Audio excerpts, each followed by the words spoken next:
شروع اللہ کا نام لے کر جو بڑا مہربان نہایت رحم والا ہے۔ میں اس شہر یعنی مکے کی قسم کھاتا ہوں، اور تم اے نبی صلی اللہ علیہ وآلہ وسلم اسی شہر میں تو رہتے ہو، اور سب کے باپ یعنی آدم اور اس کی اولاد کی قسم کہ ہم نے انسان کو محنت و مشقت میں رہنے والا بنایا ہے۔ کیا یہ خیال کرتا ہے کہ اس پر کوئی قابو نہ پائے گا؟ کہتا ہے کہ میں نے بہت سا مال برباد کر دیا۔ کیا اسے یہ گمان ہے کہ اس کو کسی نے دیکھا نہیں؟ بھلا ہم نے اس کو 2 آنکھیں نہیں دی، اور زبان اور 2 ہونٹ نہیں دیے؟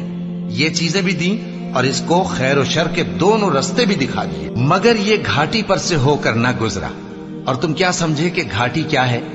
کسی کی گردن کا چھڑانا، یا بھوک کے دن میں کھانا کھلانا، کسی رشتہ دار یتیم کو، یا مٹی میں پڑے کسی نادار کو۔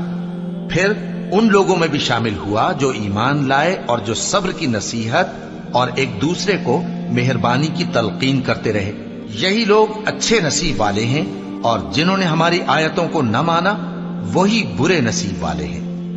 یہ لوگ آگ میں بند کر دیے جائیں گے،